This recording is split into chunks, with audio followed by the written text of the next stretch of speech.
computer, and we should be live. Yes, we are live, and we are recording.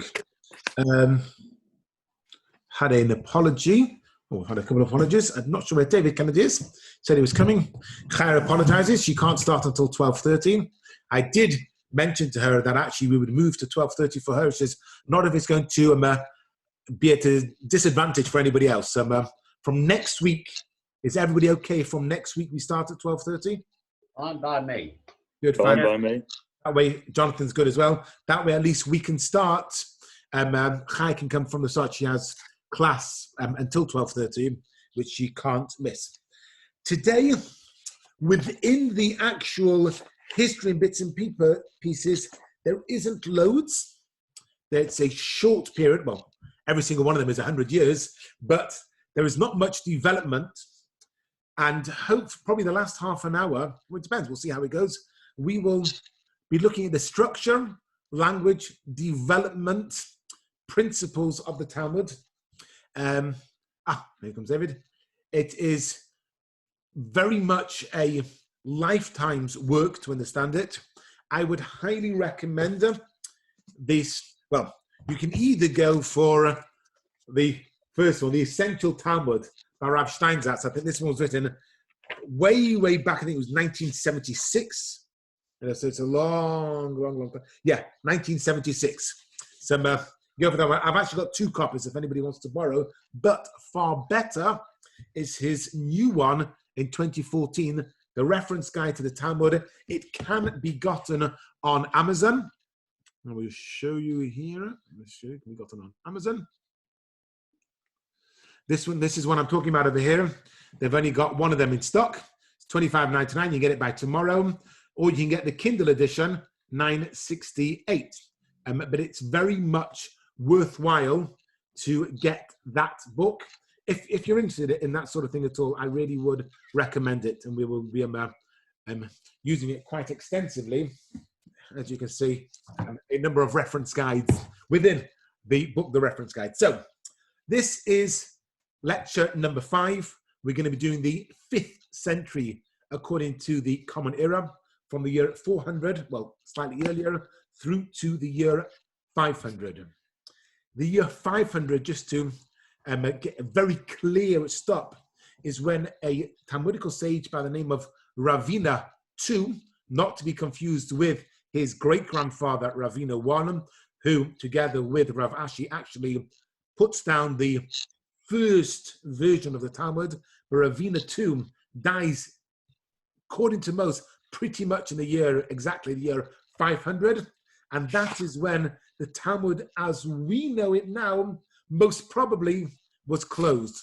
Although when I say as we know it now, what we know now, if you pick up a page of the Gemara now, what we're looking at, as we explained in January, just before the Siyum of Shas, that's the Vilna edition, because obviously once you have the printing press, the way the Gemara that we're speaking of is well before the printing press, and it develops over time. But there's going to be one major development that we're going to stop. We're going to have a look at in the year 427, the next one in the year 500.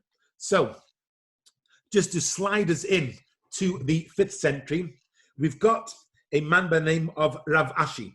Rav Ashi is the Rosh Hashiva of, originally been in Surah, have moved along to Maseh Mechasya, which is an area within Surah, within Babylon.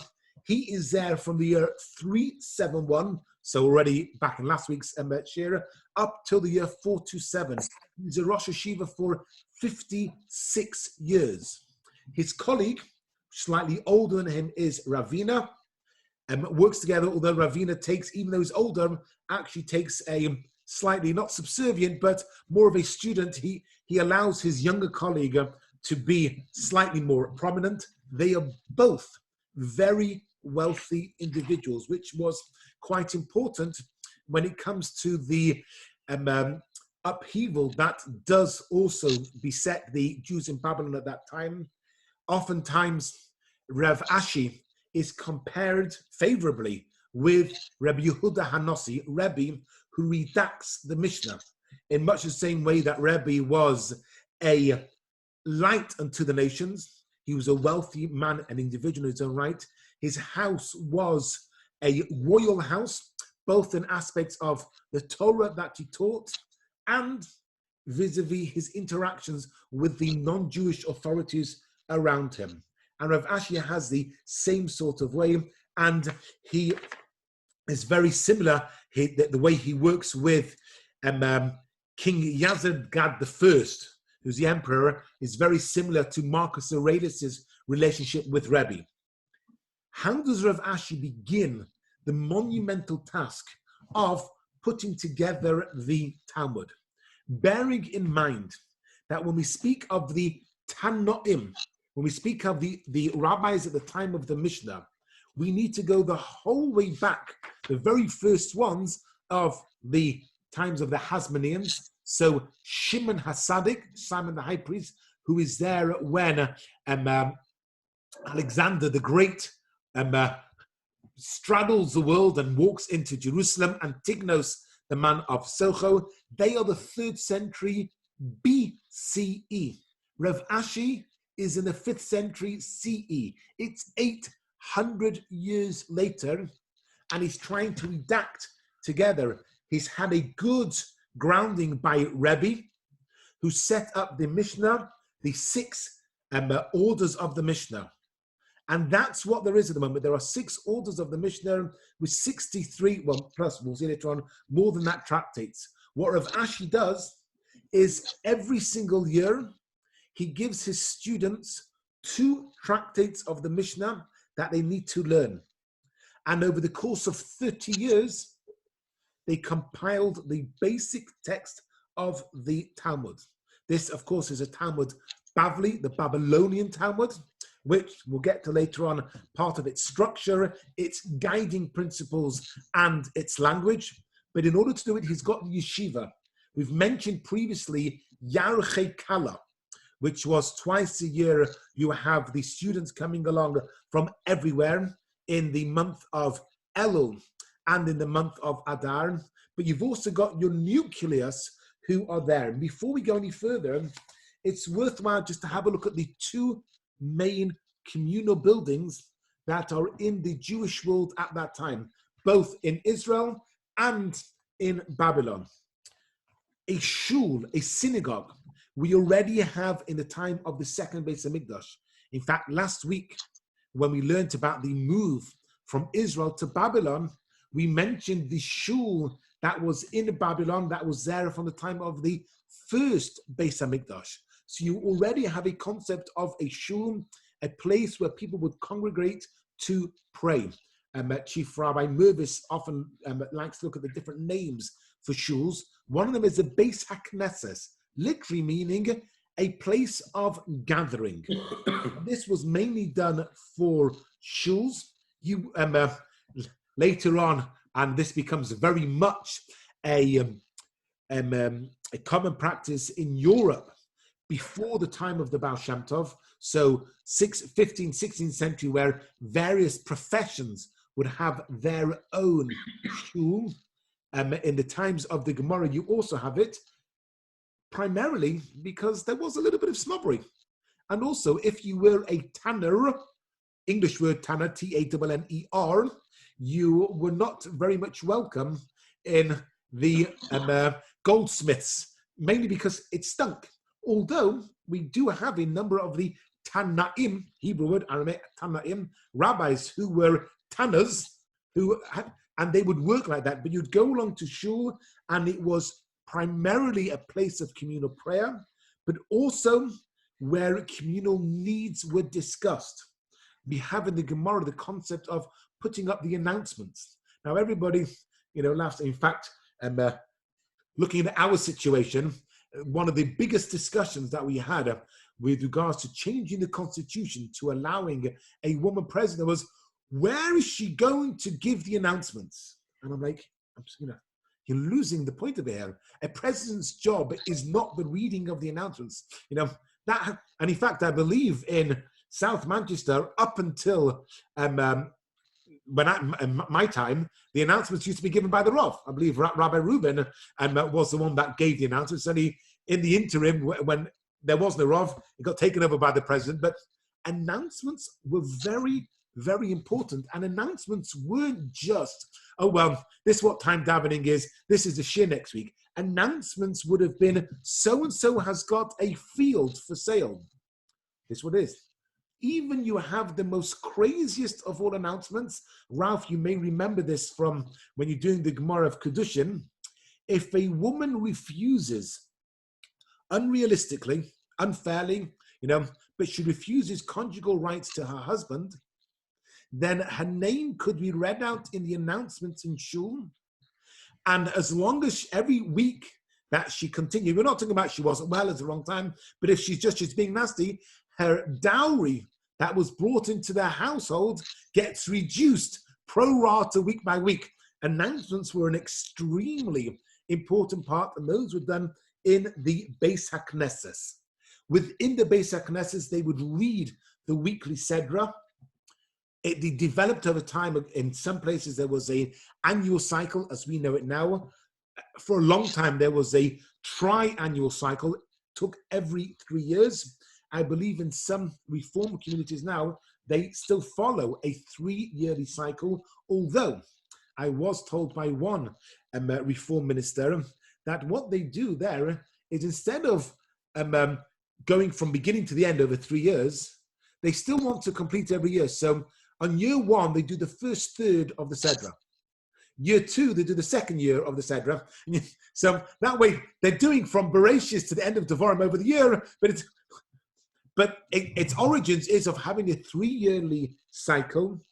But the main point of it was also for education, to educate the masses. And this was something that specifically Christianity did not allow, Catholicism, especially in the Middle Ages in Europe, to read from your holy scriptures for everybody to understand.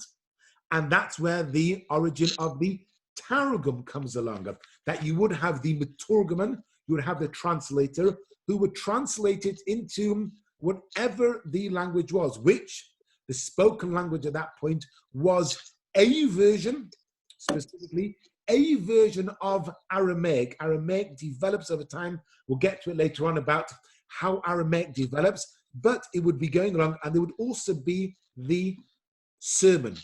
The sermon was very interesting.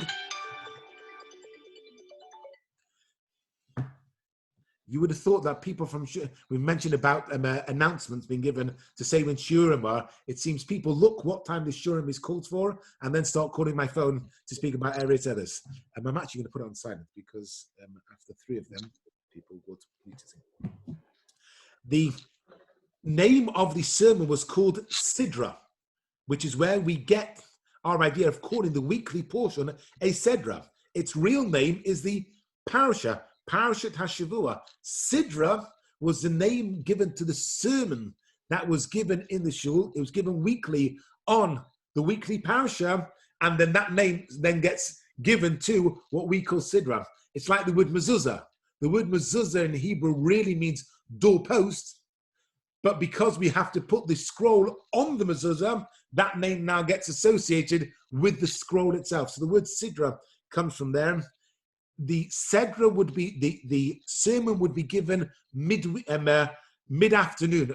Some places we do it on a Friday night, but by and large, in the shul on Shabbos afternoon, would often be preempted by a sermon by the junior rabbi, whilst everybody turned up. And once the entire congregation was there, men, women, children, then the Rav would get up and give his sermon. Sometimes it would also be given in a manner of the pirka, which is the lecture. And oftentimes, the Rav would sit in a seat, would outline quietly to his Meturgaman, which is not necessarily translated, but would be the voice piece who would stand up and proclaim the Rav's Shir. So they would have it 2-stage. That is the shul. Separately to that, you have the Beis HaMedrash, the place of studying. The Beis HaMedrash was very much for intellectual. It was very much of student and teacher.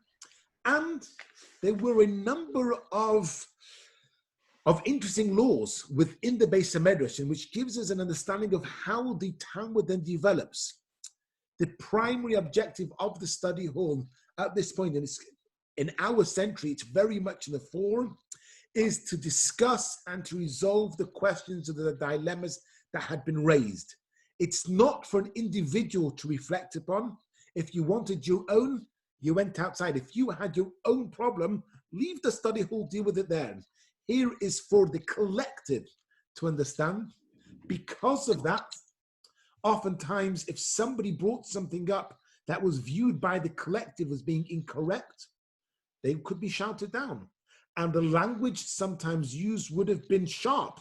The Mishnah in Pirkei Avos tells us, be careful of the Chachamim, because their words are they're like that of a fox, their bite is like that of a scorpion, and all of their words are like burning flames. They're warned, because why? We'll get to later on when the whole point, the principle of the Talmud is to get to the truth. And there was a rule. The origin, or the continuation of it, and I'm sure you will remember, but what's said in the study hall stays in the study hall. There was a ban. You were not allowed to relate to others what had been discussed. And I've yet to find it, but Rav Steinsaltz says of a story that took place at that time of a student who revealed a matter that had been discussed in the study hall 22 years previously. He was banned. He relayed over something that had been discussed over 2 decades beforehand. He was no longer allowed in the study hall. So when Rav Ashi is starting his job of putting together the Gemara, he gives his students 2 tractates every year. And over the next course of the 30 years, the first text, which we don't really have an extent anymore, is put together. It takes another at least another 70 years until his colleague Ravina's great-grandson, Ravina Tum, closes it in the year 500. At the same time, why I've mentioned that Rav Ashi is the Rosh Yeshiva Mesi Mechasya. Why is he in the Yeshiva Mesi Mechasya? When we speak about the yeshivas of Babylon, we refer to Surah and Pumbedisa. He asked him, what the yeshivas are Surah and Pumbedisa? If you've been using the Dor Ladayr, it tells you Yeshiva Surah. That's because it's giving you a timeline. It actually moves a number of different places. And Masi Mechasya is probably a suburb of Surah. Many of you may have heard of the Sunderland Yeshiva. I know Alan Berg knows about it. Rabbi Summer comes along every year to collect money for the Sunderland Yeshiva. Alan, can I ask you, where is the Sunderland Yeshiva? It's either in Sunderland or Gateshead, one of the two. Well, there is no Jewish community left in Sunderland anymore. It moved to Gateshead decades ago, but it kept its name. Why?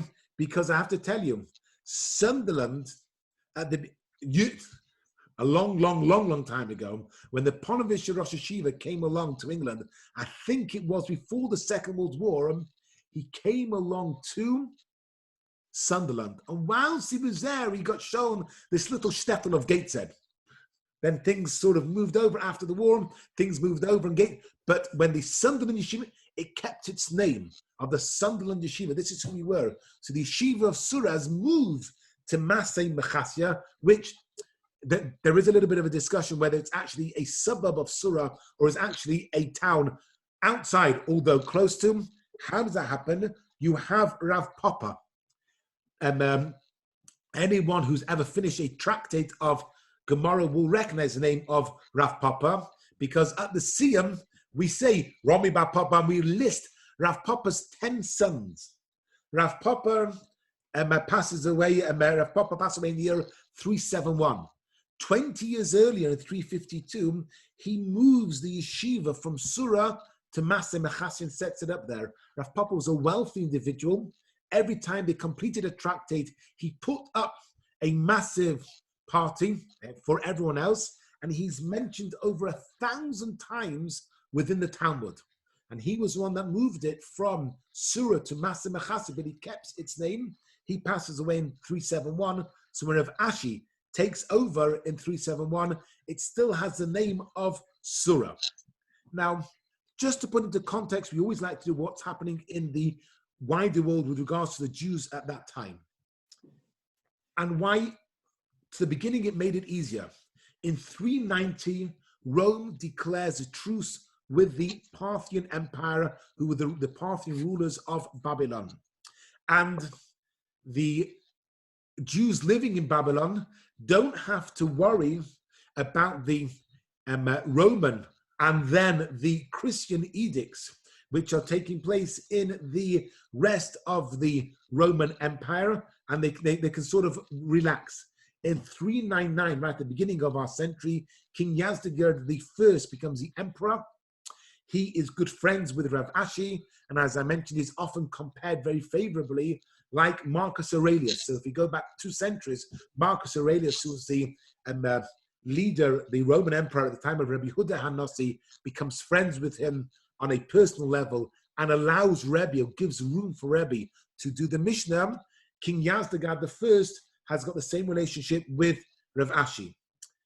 He's taken over in the year 421 with Baram Vigor. I don't know what Vigor is, whether it's the 5th or Baram. He is good to the Jews, but the Parthians decide they're going to wage war with the Roman Empire, the Byzantine Empire, and they're beaten to a standstill. And in the year 421, they have to, as part of the truce with the Roman Empire, they have to allow Christian missionaries and priests to go into the empire, and they start to make trouble for the Jews. This is in 421. We can understand why by 427, Rav Ashi is quickly trying to get the first edition of the Talmud put down, because times are already going a little bit hard. Rabbi, I'm interrupting. When did that war start between the Parthians and the Romans? Right, when is it? Right at the beginning? Round about 420. I can't give you the exact year. Not earlier? Could be. Can you find out for me? Not now, when you have a chance. Yes. It would have been after the year 410, when you've got the sack of Rome, because that may have encouraged the Parthians, who'd seen the sack of Rome by the Visigoths in 410, thinking that this is what they could do. But it was definitely, the truce, or the standstill, was in 421. So between 410 and 421, the exact year I'll try. I ask, the Romans were called back from London, from England, in 410, with the sack of Rome. Yeah. And I'm just wondering, if the Romans had stayed in Britain, whether they would have been able to defeat the Parthians. You see the point?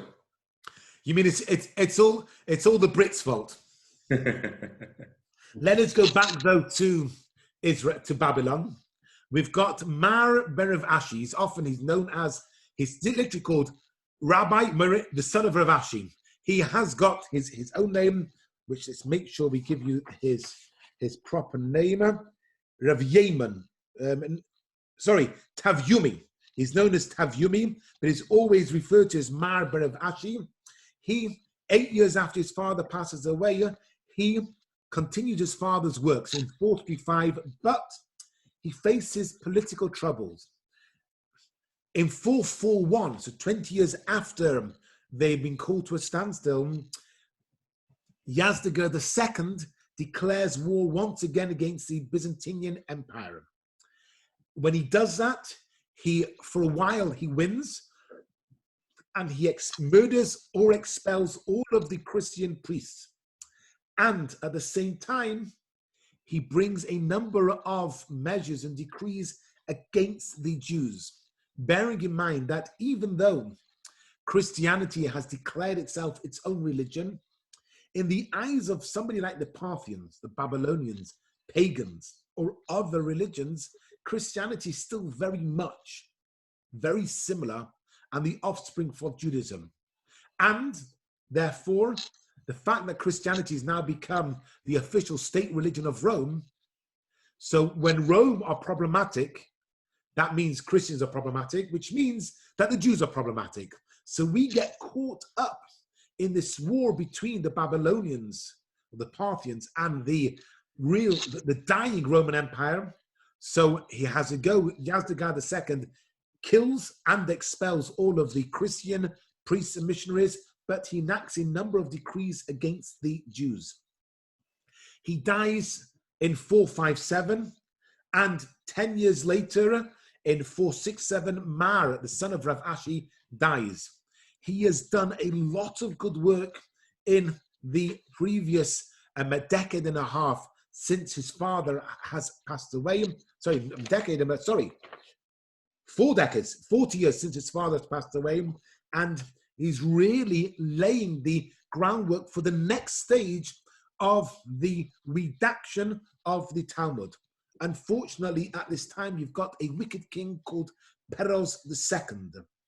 He arrests, tortures, and executes 3 rabbis. And Meimar, who was a student of Rav Ashi, so your link with the first generation of the redactors. Rav Huna, who was a son of the Reish Galusa. Remember, we learned a couple of weeks ago already about the political institution, that of the Reish Galusa, which in 3 weeks' time we'll learn a lot about how this causes problems within the Jews. Somebody wants it, and that's how you have the Karaites coming to the fore, but we'll leave that for 2-3 weeks' time. But the Babylonians for the previous 4 centuries had always allowed the Jews to self-govern. You have the Reish Galusa, the head of the Jews in exile. His son, Rav Huna, is also taken by Peroz the Wicked and Mesharsia. I'm not sure how it's identified. He arrests and executes them. Their sin was the open advocacy of Torah. He dies in 484, and whilst the decrees are officially lifted, it is still very troublesome. And at the year 500, Roman Empire is totally gone. By the year 476, is the official end of the Roman Empire. But in the year 500, it becomes quite problematic for the Jews. It doesn't last for that long. We're able to pick ourselves up, although Islam is not longer on our heels. But in the year 500, halfway through our century, and 70 years after Ravina and Rav Ashi laid the groundwork and put down the first edition of the Talmud Bavli, Ravina too, between the years 474 and 500, closes this book. And in the year 500, there or thereabouts, we're not moving in decades. We're moving in a year here or there. So, the Gemara is closed. Of course, the pages as we know them, sitting and learning a daf, a page of Gemara, an omud, one side, a daf, a double side, that doesn't start until the 18th century, when you've got the printing press. Until that time, it's very, very different. And there is an argument as to the Daf Yomi as we know it. The Daf Day has become religious, has become quite biblical, so to speak. We've got to remember from the year 500, well, up until the year 500, it wasn't even put down in a form. When it is put down in its form, well, complete in the year 500, up until the 18th century, there was various different guises of it. Then the printing press comes along and it gets locked in a page, so much so that when Rav Steinsaltz did his first translation of the Gemara, he does it like this. It's his own pages. It's not, the pages are not how they're set out by the Vilna Shas, and he gets pilloried. He gets vilified by the Haredi world, and literally Steinsaltz for a long time after he did that, probably from the 1970s up until 1990, even up until past the year 2000, you wouldn't go into a yeshiva, a from Orthodox Haredi yeshiva, you would not find there a Steinsaltz Gemara, because his crime, he played around with the shape of the page as we're done, which were put together by printing press. And we must make sure that we don't lose track of how it develops. That takes us chronologically to the end. What I'd like to do now, though, is go through various bits and pieces of the development of the Talmud as an academic piece of work. Already mentioned the generations that we've got to be aware of. The fact that in order to start, it goes the whole way back to the Zugos, the pairs, in the 3rd century BCE. You've got the Tanaim, the rabbis who are living in Israel up until the time of Rabbi Yehuda HaNasi, who between the years 170 and 200 in the Common Era redacts the Mishnah, the 6 orders of the Mishnah. The word Shas literally refers to Shisha Sidrei Mishnah. Nowadays, you call somebody a Shas Yid, you're telling them that they know the Gemara. But the word Shas literally goes for Mishnah, and there aren't even 6 orders of the Gemara. There are various orders of the Gemara that don't have, various orders of the Mishnah that don't have a Gemara on them. And we then go through the Amoraim. There are 8 generations of Amoraim from the year 200 through to the year 500. The generations of Amoraim in Israel up until last week's lesson in the year 375, when you have the completion of the Jerusalem Talmud. Christianity becomes the official religion, and then you've got 3 more generations of Ravina and Ashi. Then you've got Mar Baravashi, and then you've got Ravina too. The 3 generations who continue on with the completion of the Babylonian Talmud. There are a number of principles that are important to remember when you're learning the Gemara, and it will explain certain things. These are, in essence, 4 principles.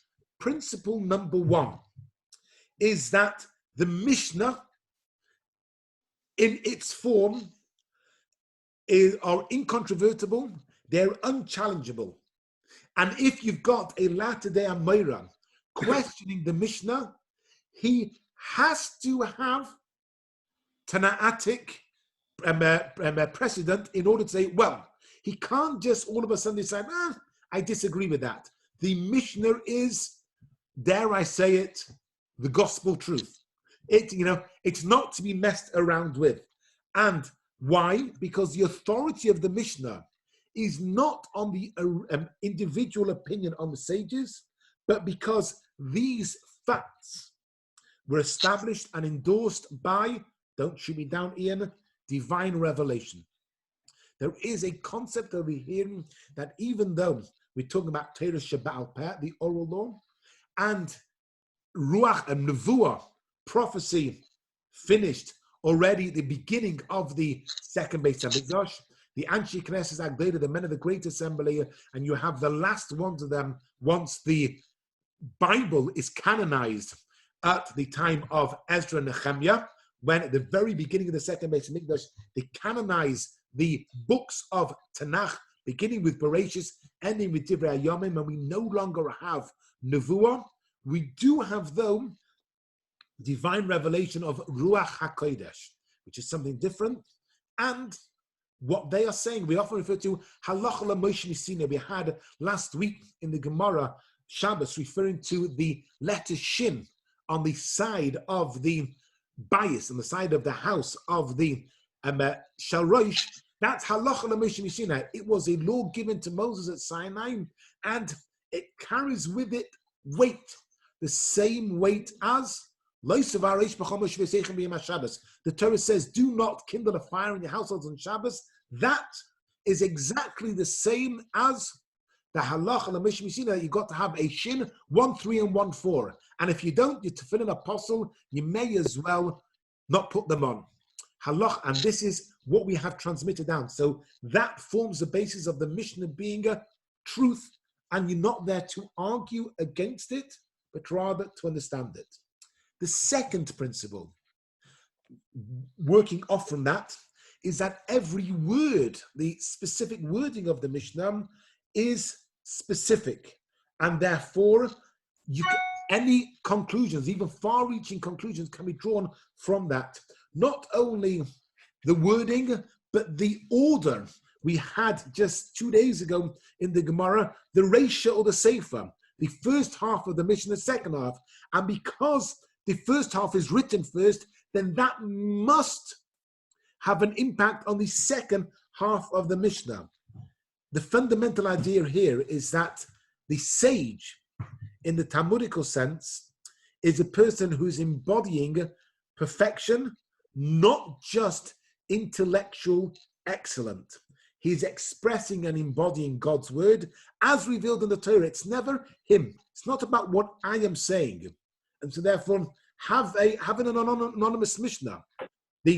The only time the Gemara will give us the name of the person is when it wants us to understand, he said this, why? Because I need you to understand that he is consistent with what he said elsewhere, and by telling you the names of that he said A and B, it's because you need to learn something from them. It's not because you need to know, he did it. Sylvia came up to me yesterday and said, Daddy, why is it that in a lot of the English books, the name of the author is far larger than the name of the title?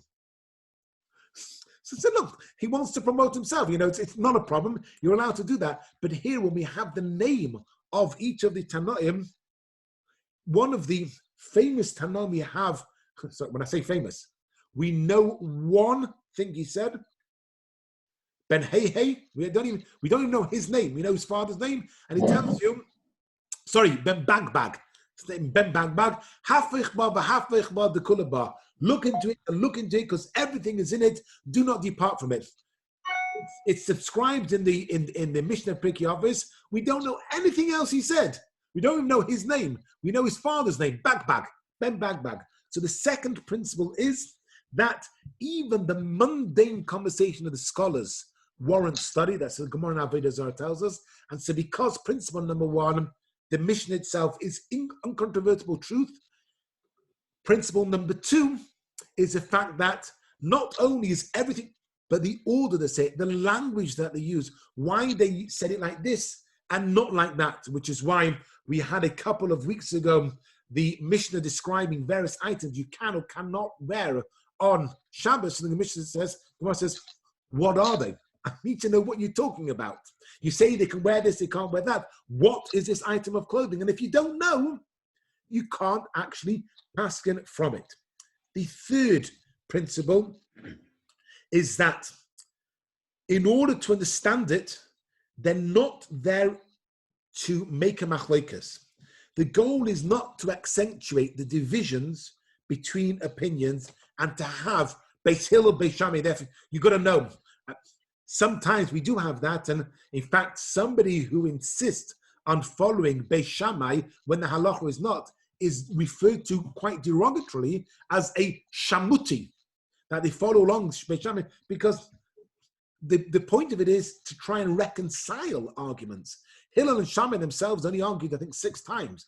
Beis Hillel and Beis Shammai, which is one of the reasons why Rebbe actually redacted the Mishnah, because too many arguments were building up because of transmission. If you don't have a clear chain of transmission, it's very easy to lose sight and to lose the argument. So the aim of the Gemara is to reveal the affinity between these various opinions and to find out what they have in common and what unites them. It's principle number 3. The Gemara is not there to find an argument. The Gemara is there to find an agreement, which is why it will often quote various proofs that it knows are not right, in order to show you, don't start dragging up something else. We want to find how they agree. And the fourth principle is that everything that's found in those sources has got a significant meaning. If they're repeated, it's because you've got to learn something new from them. And we often have a machlokes in the Gemara, and we say, a machlokes between the Amoraim. The Gemara says, Leima Tanoihi, let us say that this is a Tanaitic machlokes. And the Gemara is going to try hard to say no. Why? Because if the Amoraim are simply repeating what the Tanoim said, what I need you for? I don't need you to just repeat what the teacher said previously.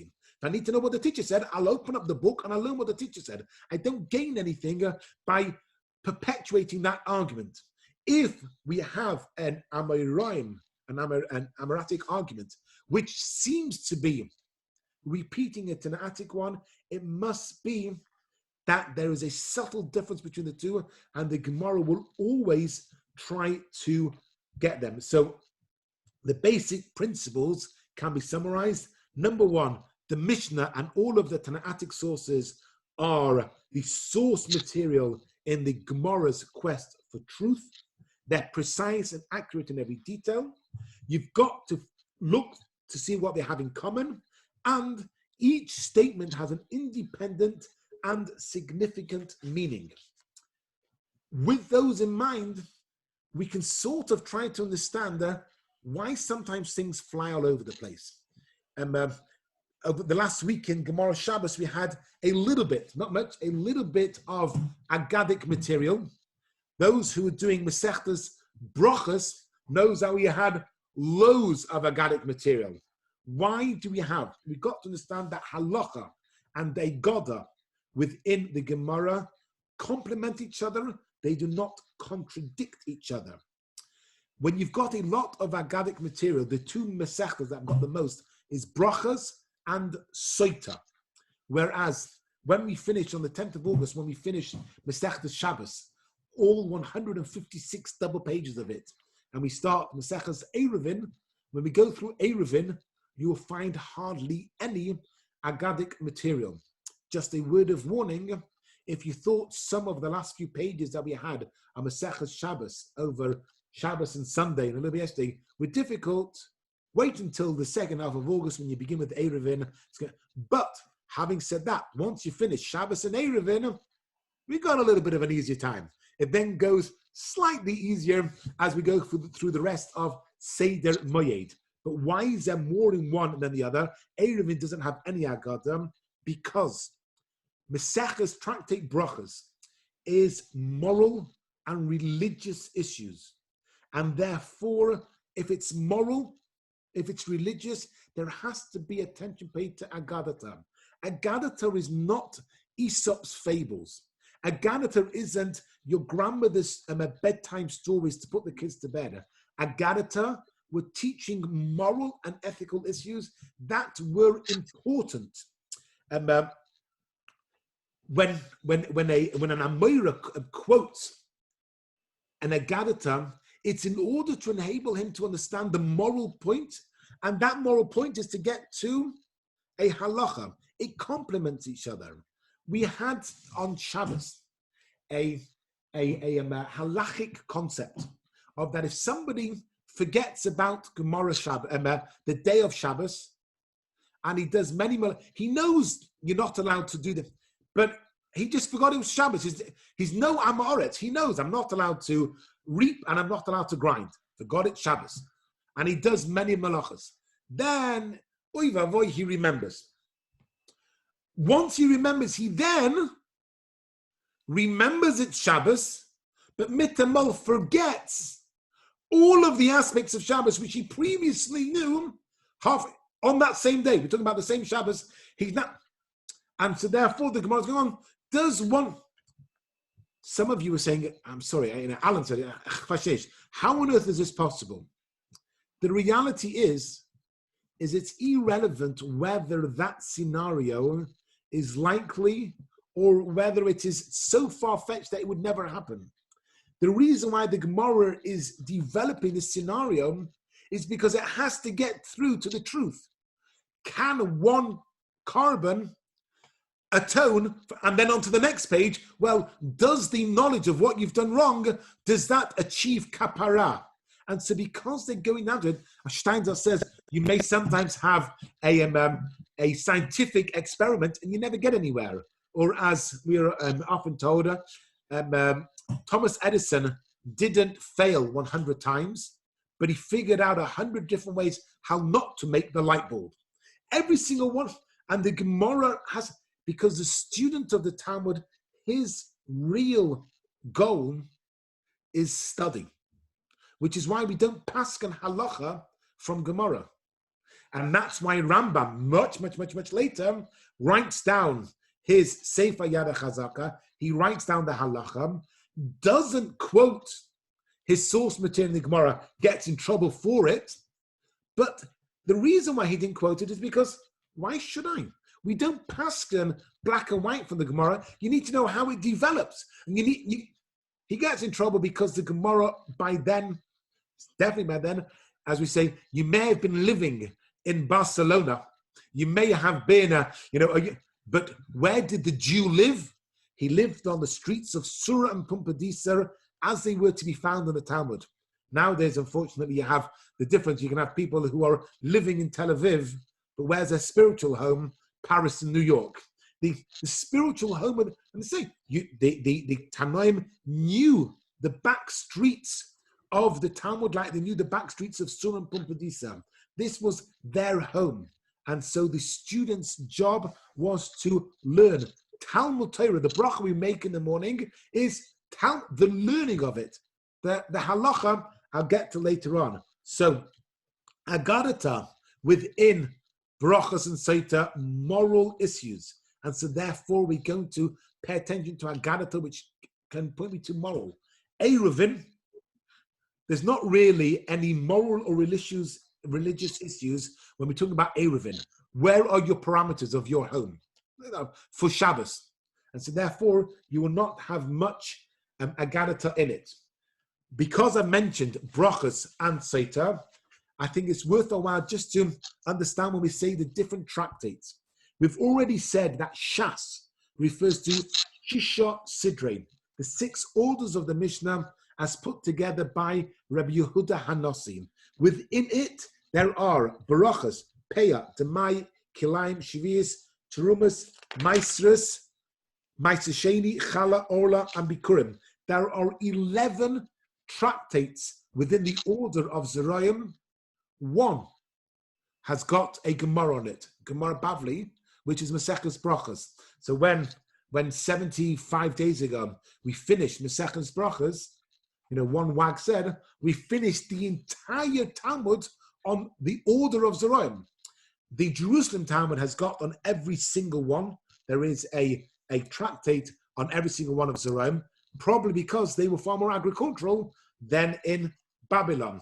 But for us, the Talmud Bavli, as we know it, is only on brachas. When we get into the second order of Moyed, we've got a Babylonian Talmud on every single one of them. Shabbos, which we're going through at the moment, with 156 pages. Then Eruvin, it's got 104 pages. It's not much shorter. Just to give you a little bit of a clue, Babylonian Talmud on Eruvin has got 104 pages. The Jerusalem Talmud has got 65. Half the amount because it finishes earlier, there's less arguments. Then we go to Pesachim, that's a lot easier. Shikolim, Yuma, about the Yom Kippur, Sukkah, Beitzah, laws of cooking and Yom Tov, Rosh Hashanah, Tainis, Megillah, Moed Katan, Chagiga, all about the order of, and there's a Babylonian and Jerusalem Talmud on every single one of those tractates. Then we get into Noshim. Noshim deals with all of the laws with marriage and behavior between husband and wife. Here we have again Babylonian and Jerusalem Talmud on all of them, and there are 1, 2, 3, 4, 5, 6, 7 different ones. The last one is Kiddushin, about how to get married. What's the one just beforehand? Ralph, you should know this one. You don't look at yourself there. What do you need to know before you get married? Love to purity. Stop thinking like, sorry, David? How to get divorced. Thank you very much. The tractate before Kiddushin is Gittin. You need to know how to get out of it before you know how to get into it. And not just because, oh, well, it's cute. If you don't know how to get out of it, then you don't actually know what you're getting into. If you think it's all going to be rosy, then you're not entering into it in an open mind. And that the Kesubah, people have the Kesubah hung up on the wall. Oh, it's all lovely. The Kesubah is there to protect the wife in case of a death or divorce. There's nothing about love in the Kesubah whatsoever. It's a legal document which protects the rights of the woman in case the marriage breaks. Underneath the chuppah, when you hand over the kasubah, oh, isn't it so sweet? You're preparing, hopefully not to use, but you prepare for the eventuality of it all being over. What's the first thing you do when you buy a house? You take on insurance for, God forbid, your house breaks down. Because you need to understand it. Otherwise, if you believe that everything is going to be sweet-smelling roses, then you could claim it's a mekach tas. It's a purchase that you didn't understand what you're getting into. Then we go into nezikin, damages. We have the first three, Baba Kama, Baba Metzia, Baba Basra, literally means first, middle, and last gate. Sometimes are actually called one entire tractate, other times not. The longest one is Baba Basra, which has 175 pages within it. It is the longest Masechta that we've got. Sanhedrin, still going through. And a minute, Makkas is often viewed as being part of Sanhedrin. And we go through the rest of those. And then we have the fifth one, which is Kodshim. There is no Jerusalem Talmud on Mishnah, on this order of Kodshim, consecrated items. The view is that there most probably was. I mentioned last week, Rambam mentions 5 orders of the Jerusalem Talmud. We only have 4 because we don't have any on Kodshim or on Taharis. There is Gemara on Kodshim, Babylonian Gemara on Kodshim. Presumably, when Rambam speaks about the 5th, he would refer to Kodshim as well. But even during the time of the Gemara, they saw it as being a very difficult order of Mishnah to go through. And you'll get to it later on towards the end. It's the last couple of Masechtas. It is not easy at all to go through. But by that point, you would have been doing it for about 6 years or so. So you should be sort of saying, you know what, I'm not going to give up. I'm going to go through it all. Then the final one, Taharis, there's no Gemara in it whatsoever, which is why every so often when you learn Gemara Shabbos, the Gemara goes off into a whole tangent about ritual purity and impurity. What's that got to do with Shabbos? Because there's no Gemara on Shabbos, it gets inserted into the Gemara on Shabbos. Because there's no Gemara on Taharis, it gets inserted into Gemara Shabbos. There are a number of minor tractates, Masechtas Ketanas, on which there is no redacted Mishnah as we know of it. We know of our Ovis. There's also Ovis to Reb Nosson. There's one on Seifrim, Tefillin, Tzitzis, Mezuzah. Well, we find those little bits of them in Zvachim and Menachos, but they've not got their own tractate themselves. There was a tractate of Mishnah, but it's not written down. I want to spend just the last couple of minutes on the actual language of the Gemara. By the way, what I have foolishly attempted to do, and it's probably a terrible disservice to the Gemara, because this is the century in which the Gemara is redacted. We spent half an hour on that 500 years from 400 to 450. Well, sorry, from 4 to 500, and then half an hour on the development of the Talmud, which took centuries. Really, I would suggest, there should have been a total separate share for another time, 3, 4, 5 hours long. I've tried to ram it all into half an hour, and I've probably done more harm than good. I really would recommend buying that book and reading it. And it's got a lot of halachic terms as well. So if you're learning Gemara, besides giving you the introduction, also all of the halachic terms that are referenced in the Gemara is in here. Ian, you'll also love, there's a whole thing of the development of the Aramaic language as we know of it. So first, we've got the first level of Aramaic, bearing in mind that this goes back and is even included in the Torah. The first time an Aramaic word is used in the Torah is where? Nochi.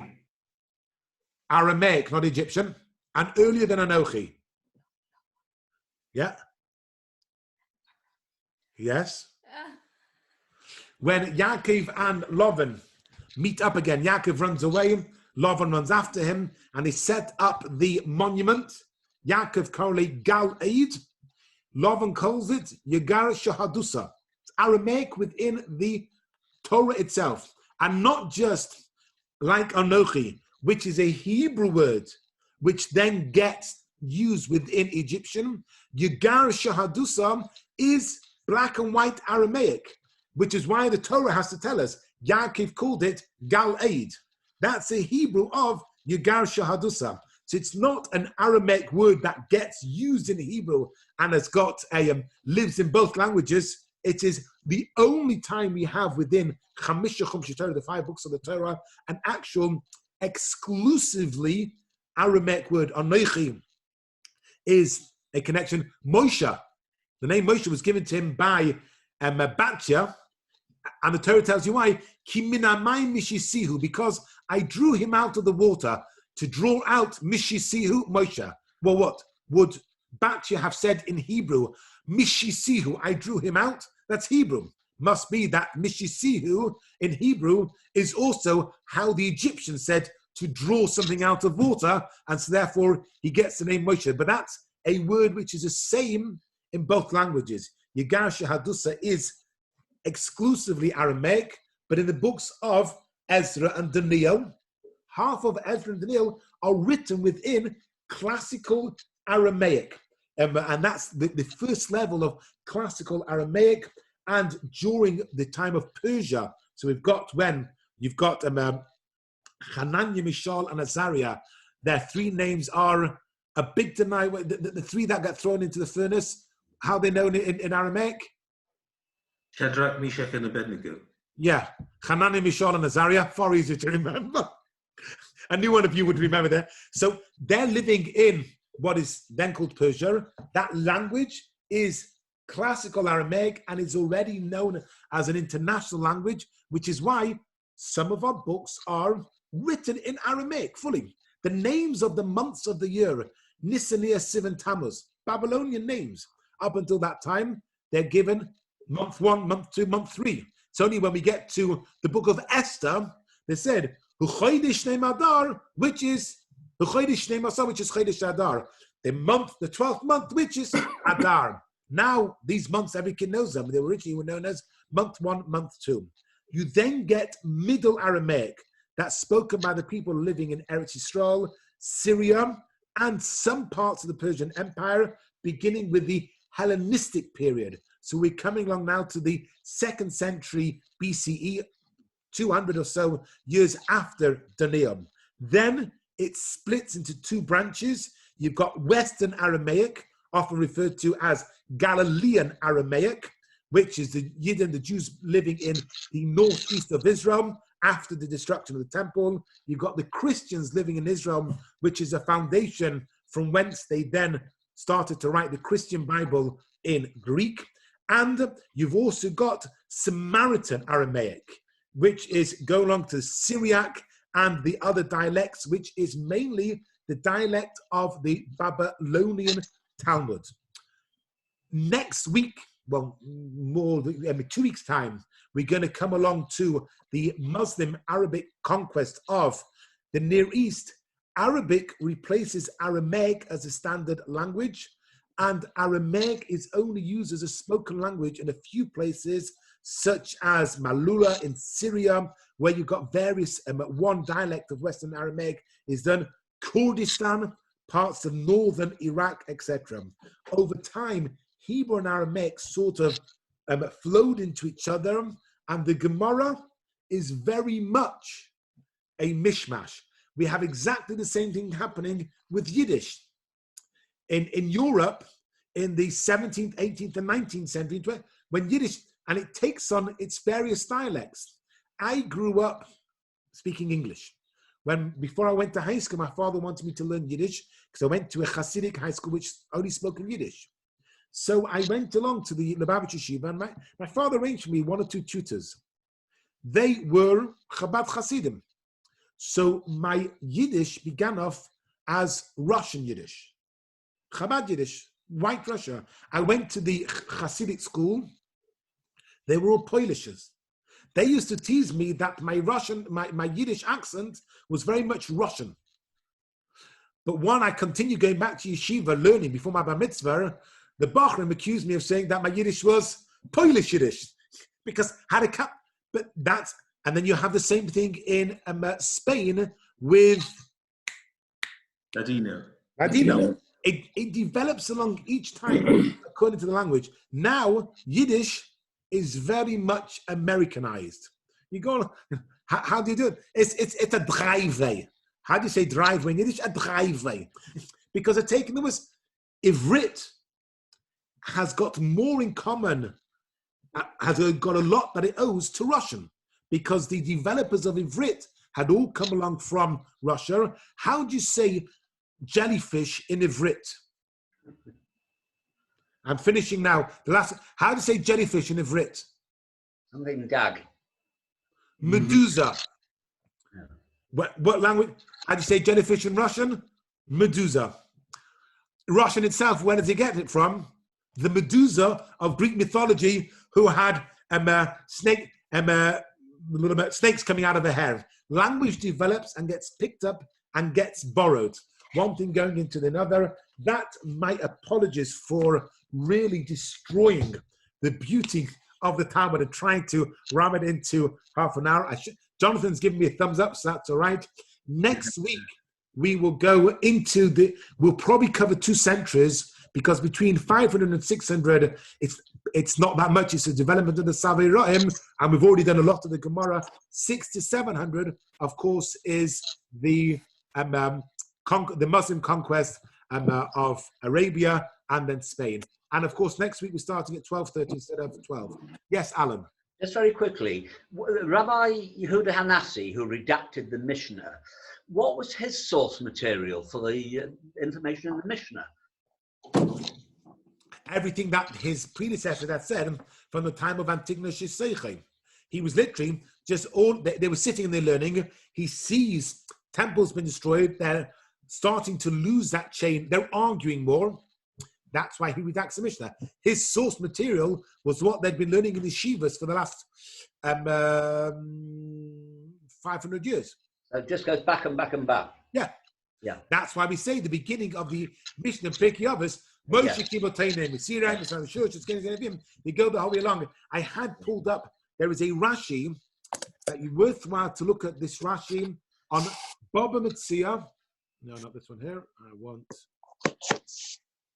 Sorry, not that one. I disappear now. My apologies to you. Mine too. Why should I live it? Okay, so have a look. In that case, Ian, before you go, look at the Baba Metzia 86a, and the Gemara there just gives a little bit of information. 86a Baba Metzia, and have a look at the first 3 Rashis. Rashi goes along and actually tells you when each section finishes. So Rashi, if you've got the art scroll, it will probably quote it there, but Baba Metzia 86a. And with this, I am going to end. My apologies for good fun. Have a very good one. Yeah. Thank you. Thanks. Thank you. You're very, very welcome. Ralph, any comments before you tell me off? No, not at all. Very good. Thank you. You're very welcome. Have a good one.